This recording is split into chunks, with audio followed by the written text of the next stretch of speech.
The moment my unfaithful wife pulled that item from her purse, I knew without a doubt she was cheating on me.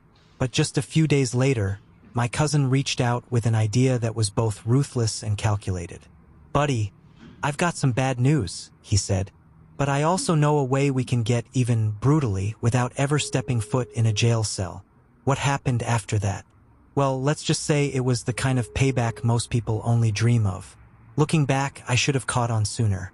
Lauren had started acting different, and I ignored the signs. We'd been married for 8 years. Our relationship wasn't perfect, but I thought we had a solid foundation. We had built a good life together, comfortable, stable. Lauren was a senior consultant at an elite luxury firm, while I was grinding my way up in the finance world. We both had demanding jobs, but we always carved out time for each other. Or at least we used to. Lately, things felt different. Lauren was glued to her phone, fingers flying across the screen, smiling at something or someone, the way she used to smile at me. Our date nights became an afterthought, pushed aside like an old habit. And the worst part? The sudden late-night meetings, the urgent work trips. The way she'd return home, flushed, eyes sparkling, like she'd just stepped out of a completely different life. I told myself I was overthinking it, that it was just job stress, or maybe a rough patch. But deep down, I knew the truth. I just wasn't ready to face it. Then came the night that shattered any doubts I had. It was a Friday evening. Lauren walked in, barely acknowledging me as she tossed her expensive beige handbag onto the kitchen counter and headed straight for the shower. Something about the way she brushed past me, like I was invisible, sent a wave of nausea through my gut. Then I heard it, a faint vibration, a low, steady buzz coming from her purse. I wasn't the type to snoop, but something inside me snapped. My instincts screamed at me to look. Slowly, I walked over, unzipped her bag, and reached inside.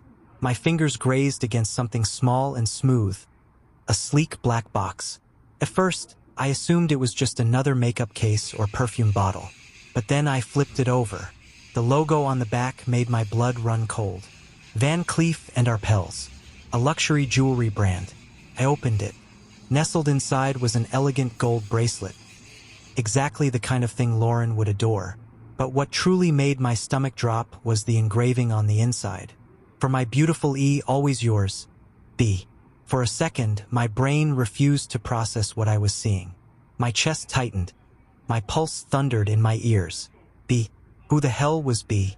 I heard the shower shut off. My hands shook as I hurriedly shoved the box back into her bag and stepped away, my mind racing. This was it. The confirmation I had dreaded. Lauren wasn't just distant. She was unfaithful. But instead of confronting her then and there, I forced myself to hold back. I needed to be smart about this. And that's when my cousin Dylan called. Dylan and I weren't just family, we were practically brothers.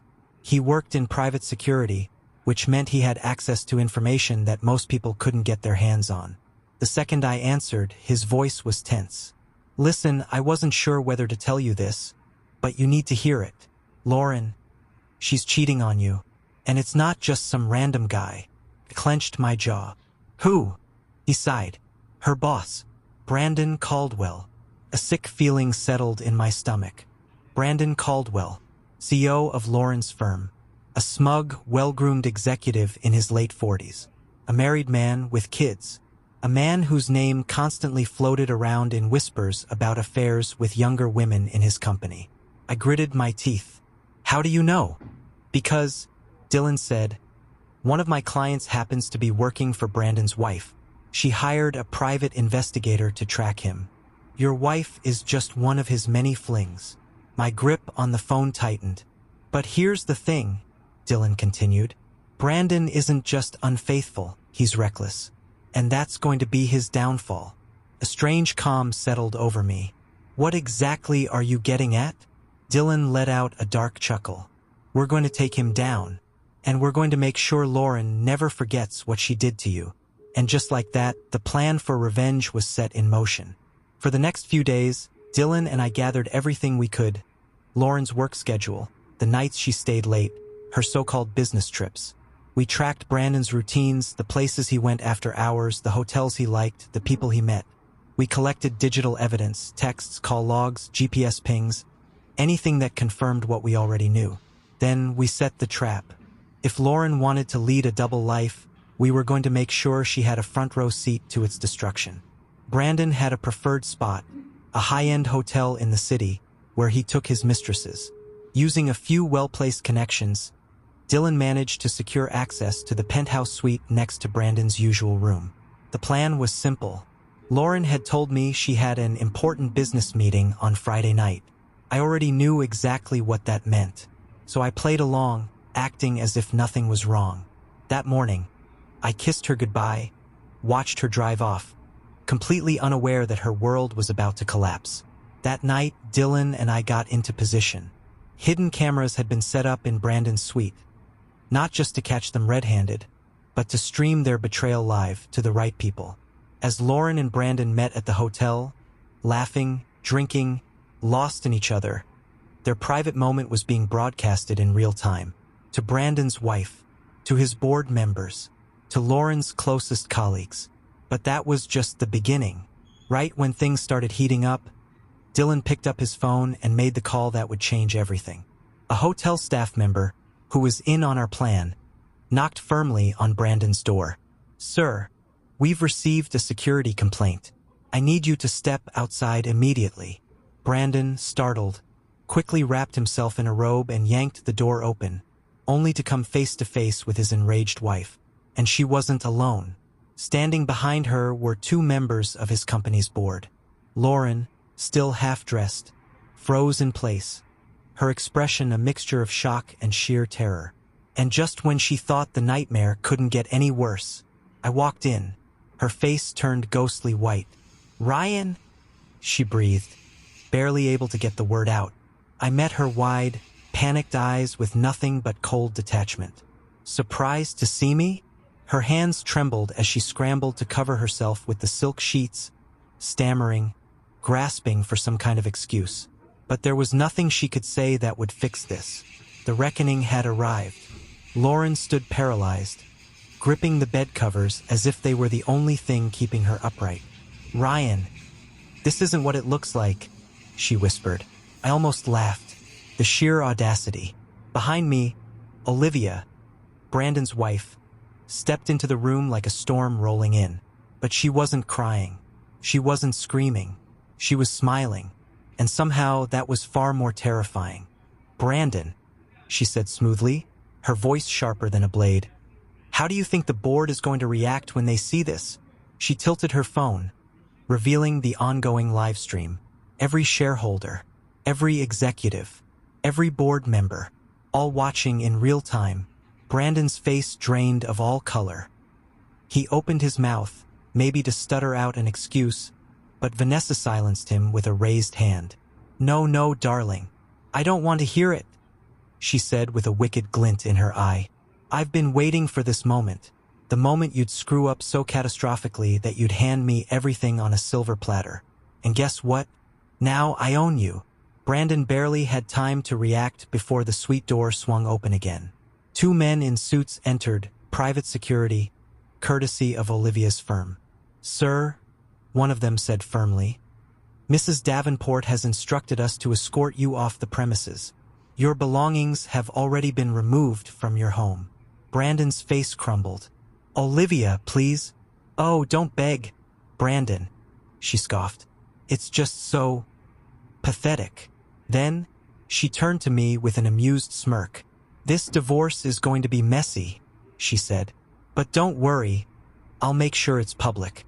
Brandon didn't just lose his dignity that night, he lost everything. Before he could even fully grasp what was happening, his career, his reputation, his entire empire had started crumbling. But I wasn't finished yet. Lauren was still sitting on the edge of the bed, gripping the sheets, her body trembling. But her eyes, those wide, terrified eyes, weren't filled with sorrow or guilt. She wasn't afraid of losing Brandon. She wasn't even afraid of being caught. She was afraid of me. "Ryan, let's just talk about this," she pleaded. I scoffed. "Talk? You mean the way you talked to Brandon?" I shook my head. No, Lauren. We're past that. From my coat, I pulled out a thick manila folder and tossed it onto the bed beside her. Her brows furrowed as she hesitated, then slowly opened it. The moment her eyes scanned the first page, her hands started shaking violently. Inside were copies of everything, every text, every call log, every hotel booking, GPS records of her car parked at Brandon's penthouse, expense reports showing company funds used for their secret getaways.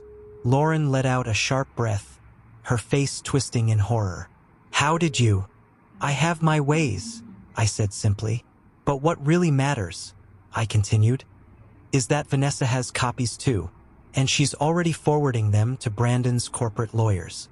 I paused, letting the weight of my words sink in. Oh, and HR.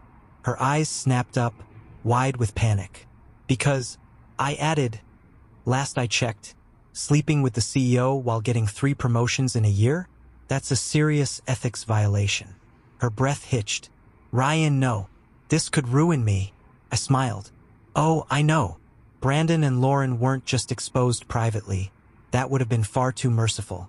The footage from that night, it didn't stay contained. By morning, headlines were splashed across every major news outlet. Luxury firm CEO caught in scandalous affair, corporate ethics investigation underway. Brandon Caldwell's secret affairs exposed, corporate misconduct and public fallout. Rising star Lauren Hayes under fire. Was she promoted for talent or favoritism? The internet had a field day. The comments were brutal. Brandon was immediately placed on leave. Within 24 hours, Vanessa and the board had voted him out completely. His career, his wealth, his status, everything he had built came crashing down. And Lauren? She was fired. Publicly.